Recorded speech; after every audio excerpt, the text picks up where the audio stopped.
Alrighty, so I'm back, and it gives me great pleasure to bring into the studio for the first time ever in the history of our show. We have this young man, this vlogger from Tanzania. His name is Mika. And he's so interesting. I mean, I've got Mika on the show, and before we even go anywhere, there's already somebody bashing him. I got used to that. So I'm like, okay, that sounds like me.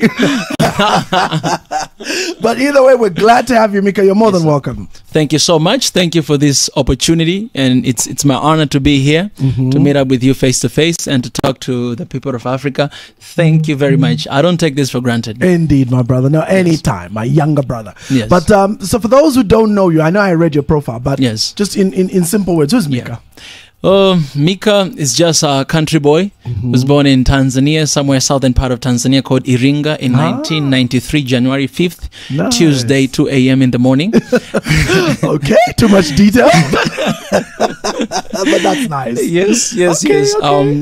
That where I was born, and I just love Africa with everything I got. I always say that I love God, I love my family, and I love Africa. And I am dedicating my life to work for Africa. I love that. Yes. And so when did you discover this love for Africa? Where did it start from? What was the trigger?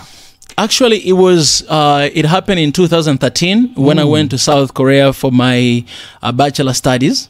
So I left. So what were you studying? I was studying economics. Interesting, of all things, huh? Yeah. Wow.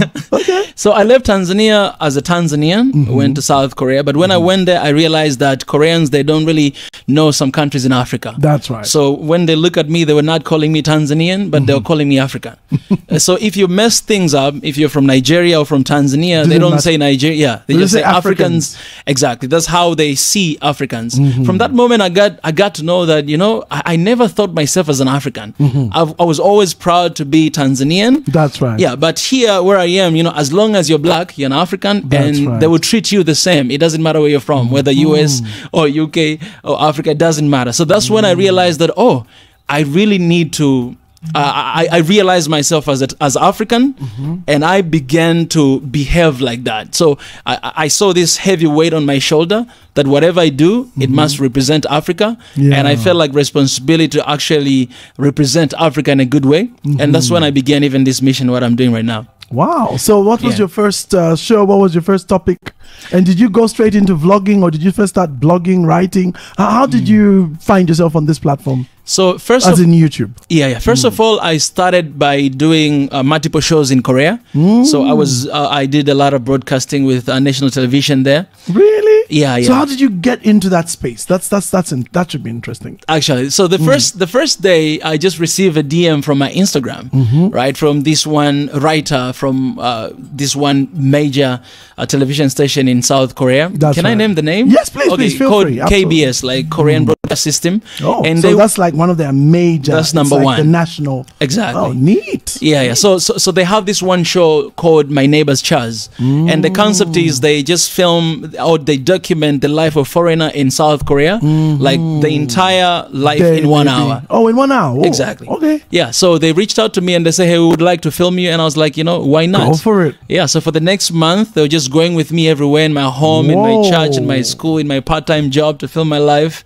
And after that, they released. So it must have felt like a celebrity. Oh, yeah. I felt like that because I had like 12 cameras following me around everywhere I go. So then people start wondering, is this one? Who is this guy? A celebrity from Africa. Absolutely. Absolutely. Nice. And that show, surprisingly, it was for January 1st, 2019. It was the New Year show. Wow. So the entire country was watching, and also some countries in the world was broadcasting, across the globe. That's such a powerful showcase, huh? That was like a massive platform. Absolutely. So there must have been great responsibility on you, isn't it? Absolutely. To make sure Absolutely. You're well behaved. Absolutely. Lest they say, these Africans. Yeah. Go on. I had that pressure on my shoulder. So after I did that show, then I started to receive a lot of opportunities with other television stations in South Korea. And I did that for quite some time. Nice. Yeah. And, you know, I was recognized by the country. You read in the bio. Correct. Yeah, exactly. So after that, you know, later on. So do you know what, Mark? I feel very much, Mika, I feel very much that was very divine, huh? Absolutely. Yeah. Yeah. I really believe this is divine setup. Literally, yeah, absolutely. Yeah. Because it's not every day they just pick somebody, literally out of the blue. Absolutely. Because you did not know much about me. No. We just met through a common friend. Yes. And because of that platform. Exactly. And you came to my rescue. Actually, you're like my guardian angel. People might not know this, but I know that I wouldn't be here right now if it was not for you. You know what I'm saying? So those who are watching me, my hand is pointing in the air. Oh, yeah. Meaning glory to God. Because sometimes we feel like, angel must look like, with the You pain know and what I everything. mean, But sometimes, your fellow African brother could be an angel. And that's why we should treat each other with respect and with oneness, that spirit. Indeed. Absolutely. So tell me now about these other connections now. Yeah. So after all this connection came, my name actually in the country started to grow up. Wow. Right. And but eventually I found myself, I got award with the Seoul is the capital city of South Korea. They honor me. But deep inside my heart there was something lacking. Okay. Because I felt like I was working for South Korea. And there I kind of felt like, when you work somewhere apart from Africa, they can actually use your talent as much as you have that. Yeah. And once it's gone or once you mess things up, then they can leave you. Exactly. And never look back. And something like that happened to me. Oh, so eventually I realized that, I should actually work for Africa, because if I do something for Africa, it doesn't matter whether I receive something in return or not. Yes, but I'm giving to my to my people, to the motherland. And I saw how my people are being treated outside of the continent. Of course. So that was actually the trigger point, one of them. But the second one, it was the late president of Tanzania, John Pombe Magufuli. Magufuli. He's right there. Oh my God. This man, man, I have no words, It's your show, so I don't want to start. Because otherwise we'll just go to town. But please, so tell me more about the inspiration from Magufuli. Where did that come? Of course, he was a very inspirational president. Absolutely. But just tell me a bit more about it. What made him so standing out for you? Yeah. So when I was 16, my dream was to become a president of Tanzania. Oh, actually, but why I had that dream because I was looking at my country and I saw how the country was going at that time. So everybody will feel like I could become a president and do better job than what they do. You know what I'm saying? Yeah. But when the President Magufuli came, actually I realized that this is not an easy job. Yeah. But I saw what he was doing. It was what exactly I was always thinking about. Wow. So that's when I realized that we can actually have good leadership. We can actually have people who can inspire us and let us know that we can actually do something. Because some people, they just talk, but for him, he did action. He kind of acted out. Yeah. And for me, I all Tanzanians, the matter of fact, and Africans actually believe that we can actually build our continent with our own money. We can actually solve our problems. We can actually develop ourselves. We have that ability. We have capability, and we have money. We are not poor. Yeah. Right. So because of that inspiration, I found myself really aligning with that, with that mission. And so even after he was gone, I felt like, I was supposed to carry on. You know what I'm saying? That's what I felt in my spirit, and I was in Korea at that time. Wow. So I started right away to do this. So you're telling me that when Magufuli was doing his thing in Tanzania, you were not even in Tanzania? I was not in Tanzania. I was never in Tanzania while he was the president. I came when he died. Wow. Yeah. So tell me more about the trigger. I mean, obviously he died during the COVID era. Yes. But a lot of his videos came out. We watched a lot of the things he said. Absolutely. Some of us had news about even the threats on his life, which he confirmed by speaking on various platforms. Yeah. Tell us, what was the point that made you say, you know what? This is it.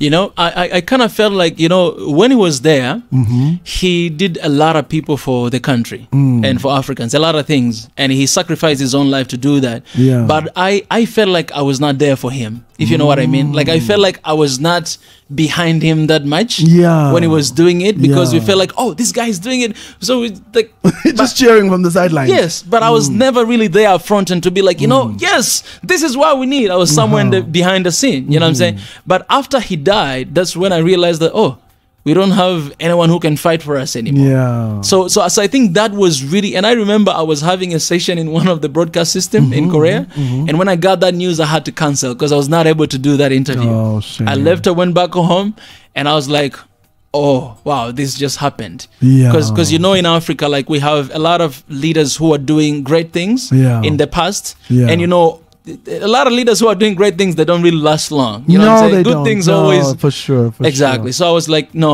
I think there's something to be done, and I don't need to be a leader to do it. Yeah. So just use whatever platform God has given you. Absolutely. The vision that I was thinking to achieve in 45 years, when I turned 45 years, I was like, I can actually start it right now. And that's what I'm doing. I love that. Yeah. So tell for those who don't know what Mika and Swahili Nation stands for, maybe walk us through. I've followed, I've checked what you, but just for those listening and watching. Absolutely. So Swahili Nation, it is the space where our vision is actually to defend, to fight for one Africa, towards one Africa of solidarity and peace and love. So in terms of currency, in terms of visa, one border, one borderless, the whole works. Everything, trade, one army and one people. But we focus from the bottom up. Yes. So because we're non-government organization, so we focus on the people. What we want to connect our people, to let Zambians know that, hey, Zambians,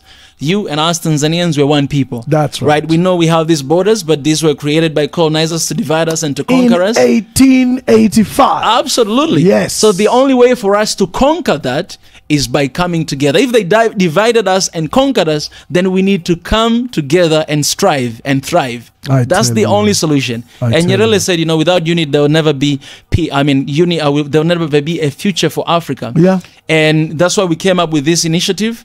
And our mission, we just wanted to defend, and protect the image of Africa, to bring back the heritages that were taken by colonizers a long time ago back to the continent. Yes. And also descendants of Africans. That's right. If they want to come back. Yes. But also to create. So meaning the diaspora people. Absolutely. And also to decolonize the mind through authentic knowledge. And I want you to now delve on the decolonization of the mind, because I know I've spoken a lot about it, but I just want to hear it from a young man of your age. Just talk to young people. Tell us, give us a bit of a lecture on what colonization. So let's start from there. What is colonization of the mind? Yeah. So I appreciate it. I really love that question. Yes. I believe that the big struggle that Africa is in right now is the colonization of the mind. Because colonizers, what they did not just want to colonize us physically. They knew that one day we're going to fight for independence. That's right. So what they did, they created a system that will last long for generations. Agreed. Even when we fight for independence, we're still going to fight against the system. Today I went to the Lusaka National Museum and I was studying the history of Lusaka, Zambia. Then I realized that actually the original name of this country was named after John Rhodes, like somebody who just came here, and it was named after him. Yes, but Cecil Rhodes. Yeah, thank God for Simon, who came and changed later on to Zambia. And I figured out that the meaning of Zambia, it means God come. Literally, like the meaning of Zambia is God comes. Yeah, it's true. Because in the Congolese language, Nzambe is God. Exactly. So that word Nzambe is also, we use it in northwest Zambia. Yeah. The God is known as Zambe. Absolutely. So Zambezi. Yeah. So the whole idea, Zambezi, river of God. Yeah. And that's where the name comes from. But powerful. Absolutely. I'm glad you know about that. Yeah. So go on. I was really fascinated, Reverend, because every country I go in Africa, for example, Zambia, it feels like it's the fusion of the entire continent of Africa. Because in Zambia, when you read the history of Zambia, you're going to find people of Tonga, you're going to find the people of, like, Congolese that came there, see the people from that side. You find the entire continent of Africa in one single country. But colonizers, what they did, they placed this border based on their own interest to divide us and to weakenize us so that they can control us. So, but for us, in order for us to break out from this colonization of the mind, we need to go back to the history of Africa before colonization. Yes. To understand who we really were before being colonized. If you go back there, then we're going to realize that we have a lot in common, more than we think or more than what they tell us. Correct. And sometimes I feel even the history of Africa, it is not really what Africa is about. I don't want to start. Yeah. Oh my God, I don't want to start because there's a saying which I love so much. It says, history is written by men that hanged heroes. Absolutely. All right. So absolutely. Whether you talk about Dedan Kimathi, the Mau Mau guy, you look at what they said about him, or you look at our early leaders. Yes. What did they say about our leaders? What did they say about Africa? And how much did they hide? Especially on the history. Maybe for the sake of those listening, I don't know how familiar you are with the history of Africa before colonialism. Yeah. maybe just help people understand, because it's a shocking history. When I learned it 7-8 years ago, I was blown away. I didn't even know that that's how much Africa was ahead and how they changed everything and turned it into whatever we are today. Absolutely. Please go for it. So the history of Africa before colonization is that Africans, before we were slaves, we were kings and queens. That's right. So I learned this history when I went to Ethiopia, because this is the only country that was never colonized. They were the preserved a lot of the history. Absolutely. Correct. I found out that when those Italians were coming to Ethiopia to fight in order to conquer the country, they actually took the materials and the artifacts that were written by our forefathers. They wrote about science, they wrote about history, they wrote about medicine, about education. They took them and then they brought them to Italy. Until today, they're still not there. They took all of the books. I know about Egypt. Yes. Alexandria. Yeah. I know also about Timbuktu in Morocco, where they still have some libraries. But I didn't know that they also took those from Ethiopia. They took everything. Like today, I went there and they told me that the old materials, they're not there and they don't want to return it. But why? Because our forefathers, actually, they were seeing the future. They were seeing like 1,000 years later, and they were writing down. Are you aware, Mika? I don't know how much you're aware, but to our listeners, did you know that a lot of the Greek so-called knowledge was taken off Egypt? I know. Literally, Pythagoras, a lot of the mathematics and stuff. Maybe just touch a bit on that. Even I was reading the history of Egypt a little bit. I came to discover that even the medicine that we're using today, it was actually first discovered in Egypt with a black man who was Egyptian.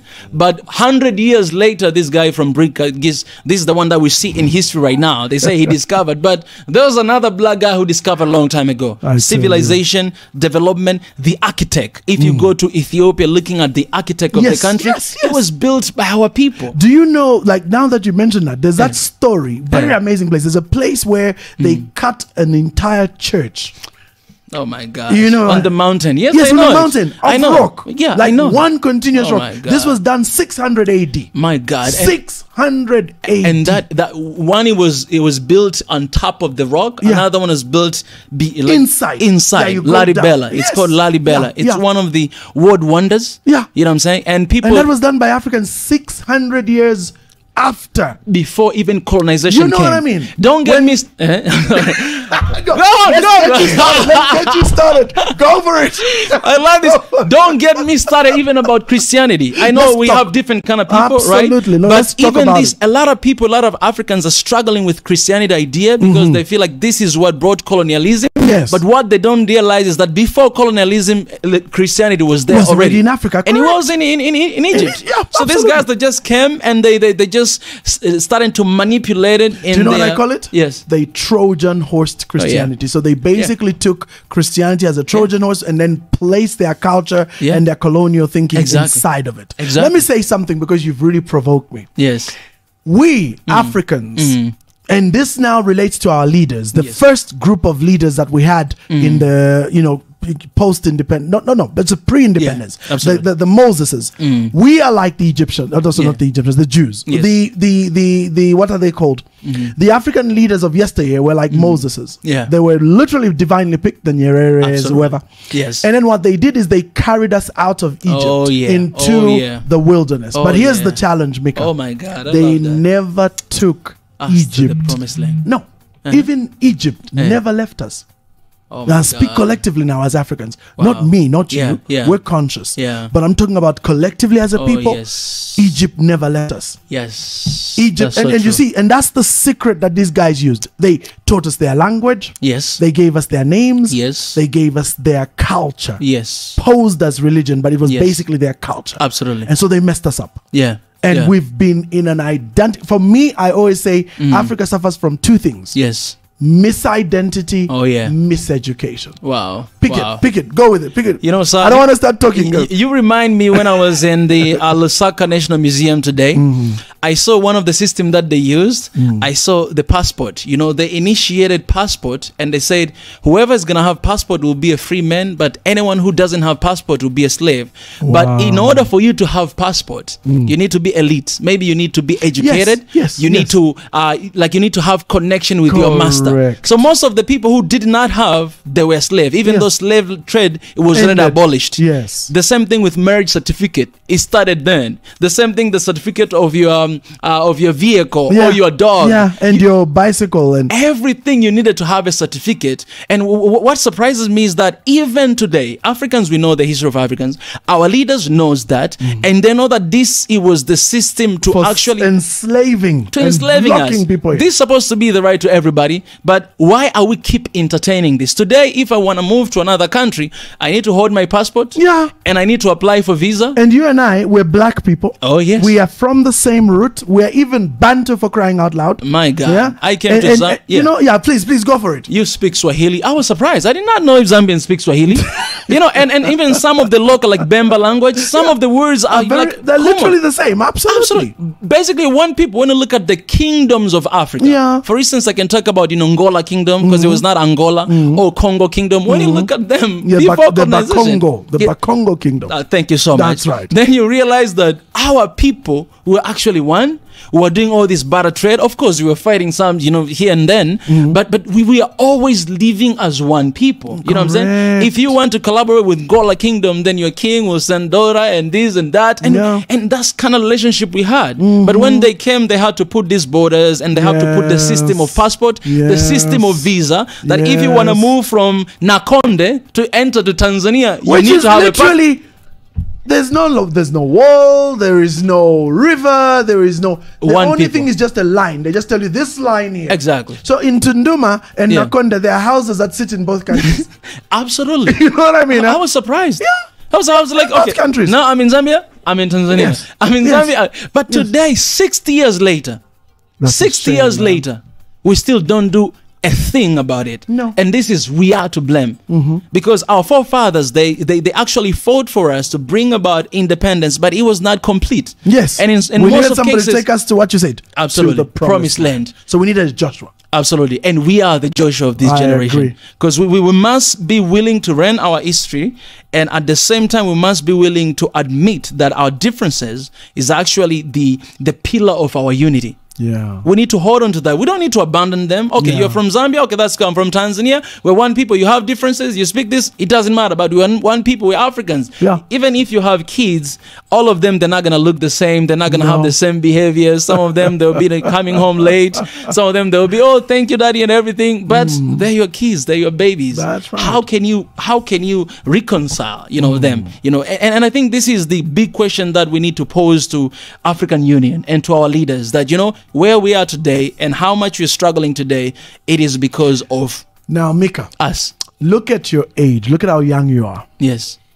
Like you rightly put it, you raised something profound. Yes. Let me pontificate a bit because I get very touched about this. I love this. In 1963, on the 1st of May. Oh, yes. I love that. Kwame Nkrumah stood at what later became the OAU in the presence of about 40 leaders, which include Haile Selassie, included Jomo Kenyatta, Nyerere, Kaunda, and a number of these guys, and spoke about what was to become the African Union, the United States of Africa. We know very well that from 1963, we are now 61 years later. And we're no close. You know what hurts me? That African Union building you see there was funded by the Chinese. They built it? Yeah. You don't know what they're placing there. Including the servers. Oh, my God. Huh? And then matters worse. The AU is 75% funded by the European Union. Absolutely. It's basically the extension of Shame European on Union. Us. It is the extension of European Union. And that's why they have Vision for Africa 2063. It will be 40 years from now. That means all this generation will see they will die. And second, there's no urgency to achieve those vision of 2063. That's why we say One Africa right now, because why are we waiting to 2063? We actually did a research. We asked a lot of people in our platform that how many people will be willing to fund African Union to do their work with the condition of you must accomplish all the vision of 2063 today. You must be transparent with us. You must work for us, but don't receive anything from the outside. That's right. Because we want you guys to work for us, and we're going to hold you accountable. More than 95%, they say we're willing to pay. Even if it's every single month, we pay money. Imagine more than 1.4 billion. Let's say only like maybe four like that 0.4. Yeah, those people will pay. 40,000, yeah. And diaspora as well. Yes. And the budget of African Union is very small. Like I was looking at it, in the previous years, like $600 million US. Wow. That's very little money. Yeah, it is. For that type of organization, absolutely. Absolutely. But everything that has been done, okay, African Union Summit is just passed right now. Yes, but guess what? 6 African countries did not attend in those African Union. You know what are those countries? The Western country, like Burkina Faso, Niger, Mali, where they've just had Gabon. Exactly. Yeah. They kind of like sanctioned them for taking a coup, but at the same time, they invited colonizers. So France were there, Americans were there, Chinese were there. They were there in our building while we're discussing about the future of Africa, while our African brothers and sisters, they're not there. So ask yourself, you cannot just ban people because they're taking over the government, but ask why are they doing that? That's what I wanted to say. What is the reason for the revolution? Revolutions come on the back of discontent. Absolutely. Do you know Napoleon said something very powerful? You know what he said? Come on, shoot me. He said, and I quote, "Thank God for religion. Because if it wasn't for religion, the poor would murder all the rich tomorrow."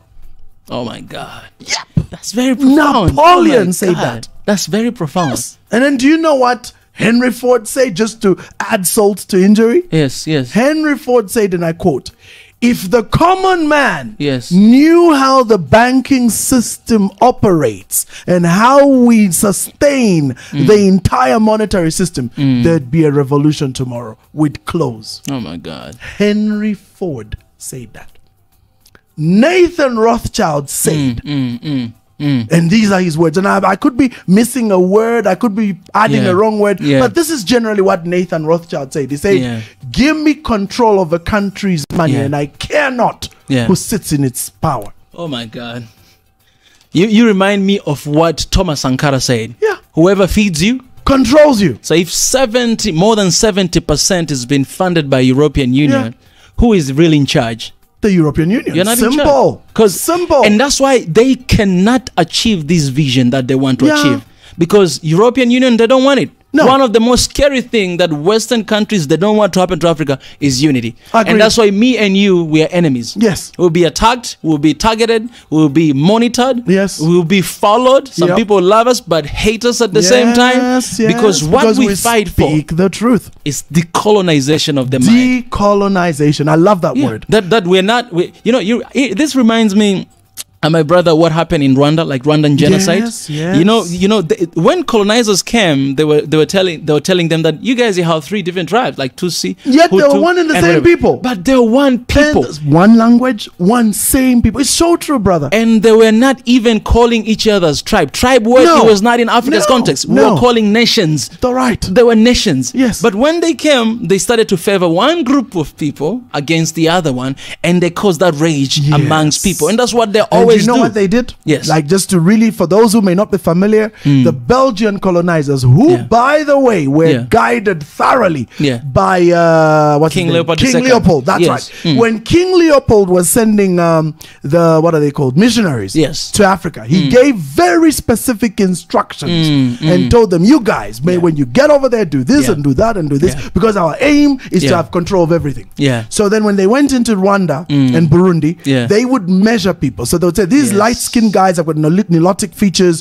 These are more white. So let's measure the nose. If you've got a thinner nose, a longer face, and thinner lips, you're called Tutsi. My God. And those who've got the most squatted look like you and me would be called, no, you, because for me, I would be called a Tutsi for the way I look. And then those, like you 2 guys, would be Hutus.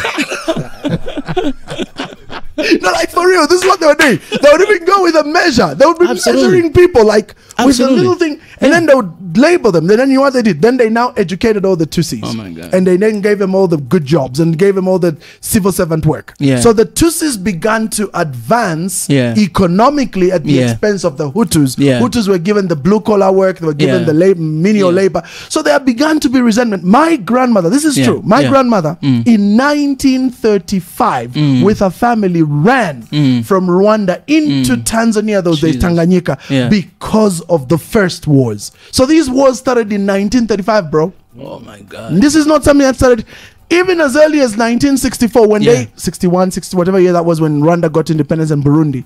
Their first president was murdered by white colonizers because of him trying to break this status quo. To say we need to get rid of this. And so this carried on and of course culminated in the 94 genocide. So you can see it's divide and rule.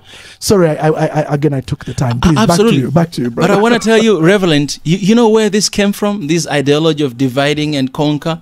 It came from Greek philosophy. Of course. So Greeks believes that if you're white, if you have blonde hair, if you have blue eyes, and if you have sharp lips, you are a born leader. You're born leader. That's right. Greek philosophy, the Romans carried it. Please continue. Anything opposed to that, you're born slave. That's were supposed That's where the serfdom comes from. Absolutely. So when they came to Africa and they found these people who were completely opposite to them, like automatically they knew that we are above these guys. Racial superiority. Absolutely. You know, it's amazing, my brother. In the 16th century, when the Americans had already moved, when the British and whoever had moved into America to begin their, the Puritans and the first Christians, those guys were really about equality and they had all these principles of Christianity. But as they began to grow, somebody very smart said, no. The way to move here forward is we must enslave. But how do you justify enslaving? You take passages in the Bible, you amplify them. Then number two, you create laws to give you supremacy over other people. So the British, it's not even a secret. Cecil Rhodes, the same guy you're talking about, for whom Zambia and Zimbabwe was named after. You know what he said? Said the greatest gift to mankind is to be born English. For the English are superior to every other race. I'm out of here. Go for it, Mika, go for it. But these are real. This is history, This is history. This is history. But let me shock you. But that many people don't know this. Absolutely. A lot of people don't know this. And that's why, sometimes I talk to my people all the time that you must understand how Africans are being seen through the eyes of the world. Absolutely. We might be fighting for equal rights in the United States or in the UK, but it will never happen because those countries were built in this system. If we are going to be equal with them, it's never going to operate. So the only thing we can do is to fight for the continent because this is our homeland. Thank you. And this is the place where we can actually transform things for the next generation. Not for us, because we're already too late. Mika, tell people about what the plans are for Africa. Now, I know we have to be careful. As we'll just be banned on YouTube. But from what you understand, what's been the deal with Africa? What has been the fascination with Africa? Why are they all here? Whether east or west? So let's take an example, just one country in Africa, Congo. The wealth of Congo, it's more than $2 trillion US. That is the economy of USA and Europe combined. No, it's $24 trillion. All right. On the ground, right? Look at that. Yes. 24 trillion. So if it's 24, I thought it was 2, which is that is the economy of Europe and USA combined. That is one country in Africa. Yes. I did not talk about Zambia, Tanzania, Ethiopia, South Africa, Kenya. So imagine the wealth of the entire continent. Yet every single year, these are reports provided by UN, that every single year, Africa is losing more than $100 billion. But Africa is receiving the loan of only $50 billion. So it's kind of like I'm giving you, 100 kwacha. And I'm taking like 2,000 kwacha away from you. So, okay, let's take an example of Burkina Faso, who fought against France just recently. That's right. So what was happening there? Niger. Let's take Niger. So when you go to Niger, more than 80%, they don't have electricity. But you know what? Niger is one of the countries in Africa that produce uranium. France, they're taking uranium from Niger, they bring it to France, and 40% of electricity in France is coming from Niger uranium. So what they do is they take it, they bring there. In the France, there's this, you know, what is this, nuclear plant? Yes. They process it, and then they sell those uranium across Europe and even Africa. And the money that they get, you know what they do with? They give loans again to Niger. Absolutely. So basically, that's why those people decided enough of this nonsense. Absolutely. We can't take this anymore. Because loans are not really loans. Those are our money and our resources. Yes. But we African, we are trained to believe that we need support and we cannot develop. So do you know what has happened now? Yes. If you followed Ghana, what are they about to do? They were just about to sign a law. We won't mention the name. Yes. They were about to sign a law. Yeah. And the World Bank and IMF have told them, if you guys sign this law, $6 billion is going to be cut off from you. And so look at that. You know, Uganda, they did that. Yes. And they're sanctioned right now. Yes. And I did that news of Ghana, that they're doing it. And I applaud them because I said this. You know what? I applaud them too. It is the time for Africa to realize that sometimes in order for us to develop ourselves, we need to cut. Agreed. And we need to sanction ourselves. But do you know what's going on? My little understanding, they've always wanted this continent, my brother. Absolutely. I don't want to go into a topic here, but what I just know is that this is the last safe bastion. Let me just say it that way. This is the last place they'll come to. Because there's going to be things that are going to happen over there. We can't just say them, but they're going to come here.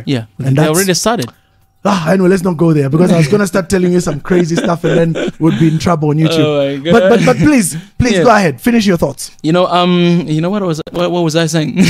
No, because you touched on Ghana, you touched on us standing on our own and just cutting these guys off because we don't need this. But many times Africa has failed to do that. Anytime we've had a leader who wants to do that, you know, they're gone.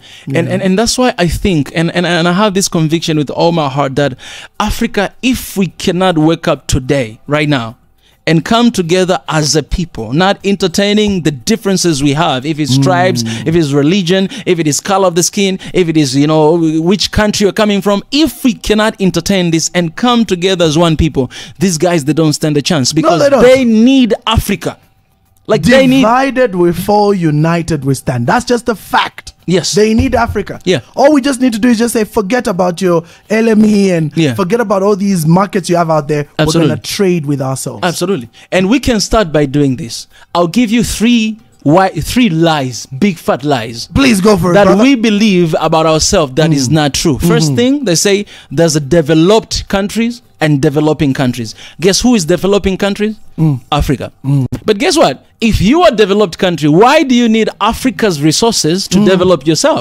That means the truth is we are all developing countries. And all finding opportunity to develop ourselves by taking advantage from another people. But this lie is there so that for us we may always constantly think that we need them to develop us. We need this white. We need this white. So here in Zambia, people who are successful, you know what they're called? Wazungu. Oh my God. Oh my! Get me out of here! Go on, Mika. Lie number two. That there's a first world countries, second world countries, and third world countries. Guess where we are, Africa? Third world. But I know we only have this one world. I mean, Elon Musk is trying right now to prepare Mars, so basically maybe we'll have two worlds. But in the moment, we only have one world. But what does it do to your mind when you think you're from the third world country? I'm useless, I'm weak, I'm rubbish, I'm poor. And you want to go to the first world country to find opportunities. And that is brain drain. That's why we have a lot of Africans who are leaving, they're going abroad. You know what they're doing now? Did you know what they're doing now? They're actively taking the people. It's no longer even a secret. When you're a nurse, you get an instant visa into the UK right now. No questions asked. Just go there, show your nurse degree, whatever it is, you get a job. Go as a doctor, you get a job. What pains me, Reverend, is that even our leaders, they justify this act by saying that we are sending our people abroad to bring the skills. But look at this. Why don't you bring our African descendants that they were taking long time ago, and we sold some of them because of slavery, slave trade. We sold them. Why don't you bring them back? Because they want to come back. Let them, they want. But they don't have opportunity in Africa. They're not given visa. They're not given, land. They're not given. Why don't you bring them here to come with the skills, expertise to share with the continent, to develop our continent on our own? But if you want your house to be built by Americans, it's not really your house. It's their house. Yes. It's not yours. Yeah. So this is the big fat lie, the second one, that, you know, there's a first, second, third. We should all believe that there's only one world. Agreed. And you are coming from Africa, USA, Europe. It doesn't matter. We are all one people. Agreed. If you cut us, we all have, red blood. Yes. Same organs on the inside. Exactly. The organs they're not, it's not a different pancreas for a black person and a different pancreas for a white person. And bandama. You know what I mean? Number 3 lie. Yeah, don't look down on yourself. That's what I'm basically saying. Yeah, true. Number 3 lie is that, that's world. Now, Africa needs the world. Oh. But the truth is, Africa sustains the world. Thank you. And I'm using that word deliberately because the meaning of sustain. I put that in my book. I said the truth of the matter is that Africa does not need the world, but the world needs Africa. That's why they are here every single day with this thing they call aid. Those were swear words. I couldn't use them on radio. Yeah. They call aid. It's not aid. It's welfare. Aid welfare is the most disempowering tool ever invented by human beings to keep one group suppressed by another. It's called welfare. And you're busy clapping. Oh, we thank you for your whatever you call it. I really get pissed off. Anyway, please go on, Mika. I get pissed off with that every time.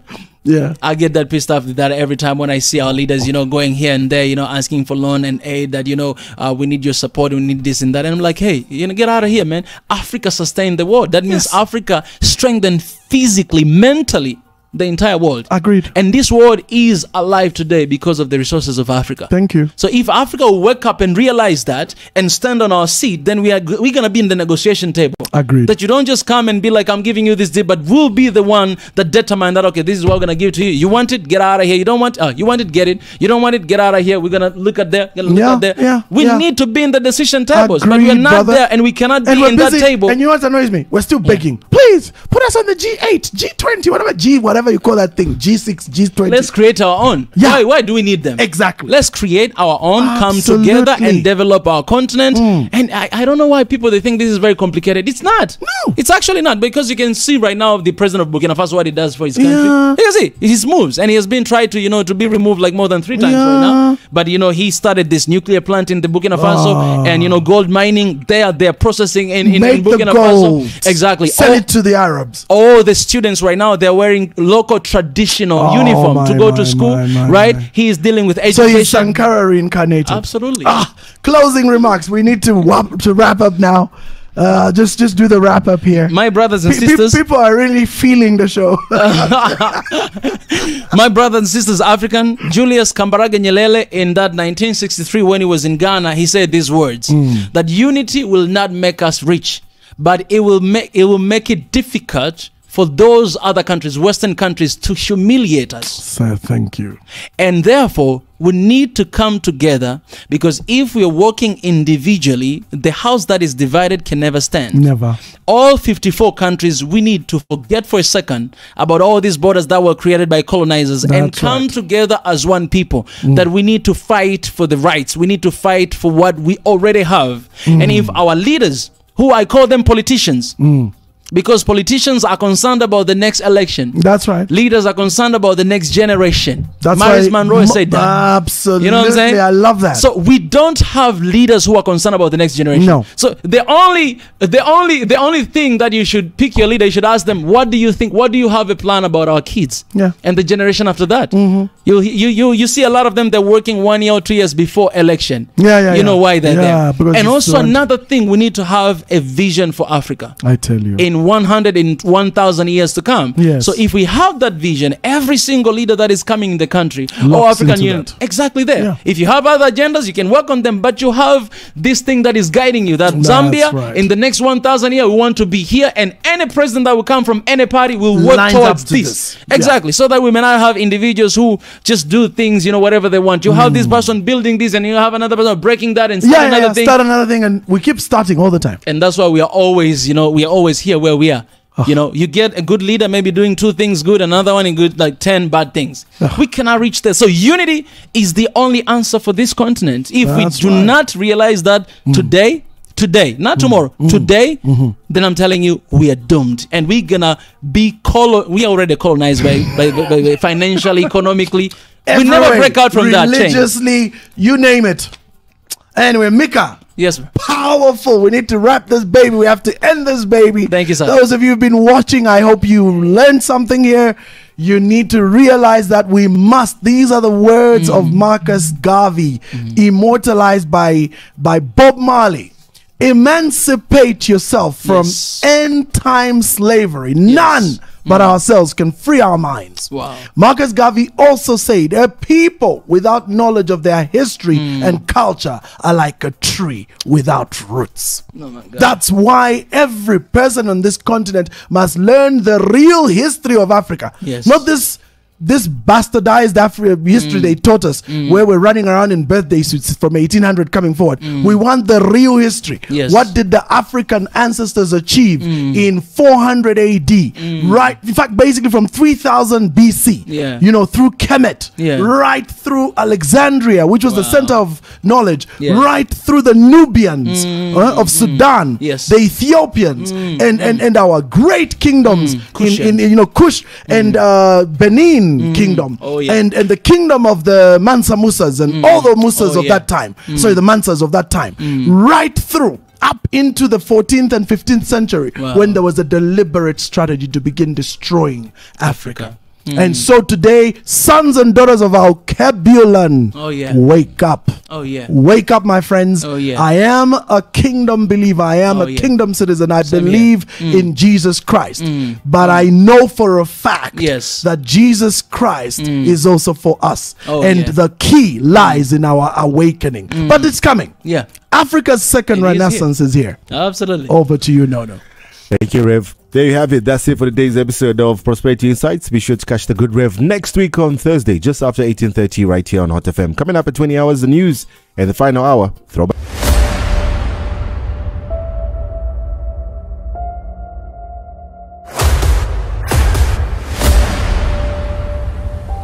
This is the journey